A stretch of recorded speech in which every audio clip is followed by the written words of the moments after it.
এল নিনো প্রকৃতির পরিবর্তন নাকি মানবজাতির জন্য একটি সতর্কবার্তা? পৃথিবী যেন ধীরে ধীরে বদলে যাচ্ছে। কোথাও দীর্ঘ খরা, কোথাও অস্বাভাবিক তাপমাত্রা, আবার কোথাও ঝড় বৃষ্টি।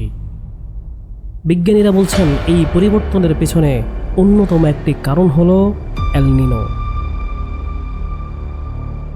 কিন্তু প্রশ্ন হলো, এই পরিবর্তন কি শুধু একটি আবহাওয়াগত ঘটনা, নাকি এর মাঝেও রয়েছে এমন কিছু শিক্ষা যা মানুষ বারবার ভুলে যাচ্ছে? প্রশান্ত মহাসাগরের বিশাল জলরাশির নিচে শুরু হয় এক অদৃশ্য পরিবর্তন। সাধারণত পূর্ব দিক থেকে পশ্চিম দিকে প্রবাহিত বায়ু সমুদ্রের উষ্ণ পানি সরিয়ে নিয়ে যায়, কিন্তু কিছু বছর পর পর সেই বায়ু দুর্বল হয়ে পড়ে। ফলে উষ্ণ পানি জমা হতে থাকে মধ্য ও পূর্ব প্রশান্ত মহাসাগরে। এই ঘটনাকেই বলা হয় এল নিনো। শুনতে সহজ মনে হলেও এর প্রভাব পড়ে পুরো পৃথিবীর আবহাওয়ায়। কোথাও কমে যায় বৃষ্টিপাত, কোথাও বেড়ে যায় অতিবৃষ্টি। কৃষি, খাদ্য উৎপাদন, পানি সরবরাহ সব কিছুতেই এর দ্বারা প্রবাহিত হতে পারে। পৃথিবীর ইতিহাসে অনেক সভ্যতা জলবায়ুর পরিবর্তনের কারণে দুর্বল হয়ে পড়েছে। আজও কোটি কোটি মানুষ নির্ভরশীল বৃষ্টি, নদী ও কৃষির উপর। যখন প্রকৃতির ভারসাম্য নষ্ট হয়, সবার আগে আঘাত আসে মানুষের জীবনে। কৃষক হারায় তার ফসল, শ্রমিক হারায় তার কাজ, আর পরিবার হারায় তাদের নিরাপত্তা। কিন্তু ইসলাম এই ঘটনাগুলোকে কিভাবে দেখতে শেখায়, এই বিষয়ে আজকে আমরা আলোচনা করব। পবিত্র কোরআনে মহান রব্বুল আলামিন আল্লাহ তাআলা বলেন, নিশ্চয়ই আকাশমণ্ডলী ও পৃথিবীর সৃষ্টিতে এবং রাত ও দিনের পরিবর্তনে জ্ঞান সম্পন্ন মানুষদের জন্য নিদর্শন রয়েছে। মানুষ যখন প্রকৃতিকে শুধু ভোগের বস্তু হিসেবে দেখে, তখন সে তার শিক্ষা গ্রহণ করতে ভুলে যায়। কোরআন বারবার মানুষকে আকাশ, মেঘ, বৃষ্টি, বাতাস ও পৃথিবীর পরিবর্তন নিয়ে চিন্তা করতে আহ্বান জানায়।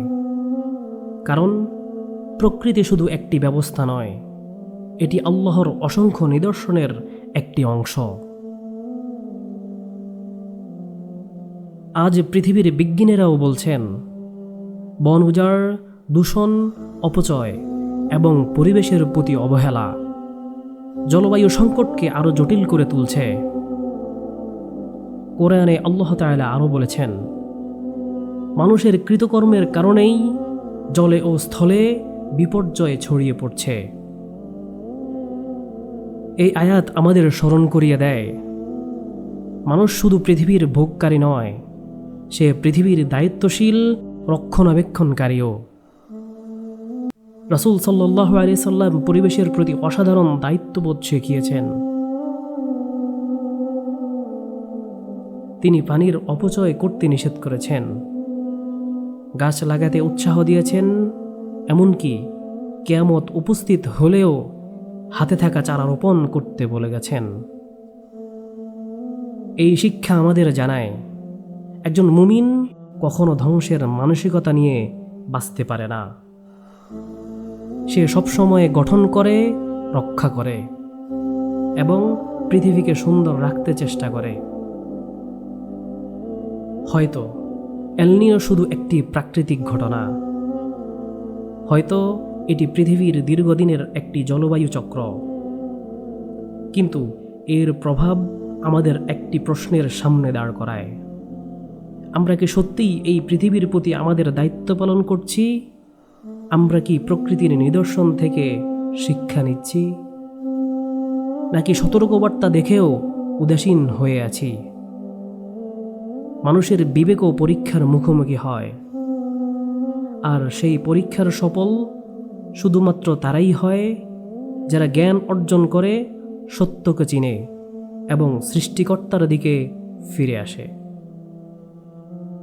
প্রকৃতির প্রতিটি পরিবর্তন হয়তো আমাদের মনে করিয়ে দেয় আমরা এই পৃথিবীর মালিক নই, আমরা শুধু এর অস্থায়ী যাত্রী।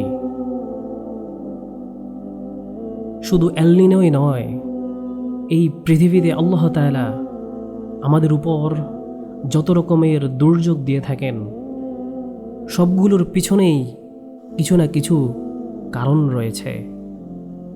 আমরা অনেকেই হয়তো বুঝি, আবার অনেকেই হয়তো বুঝি না।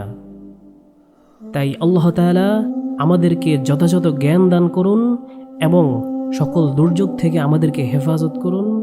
আমিন।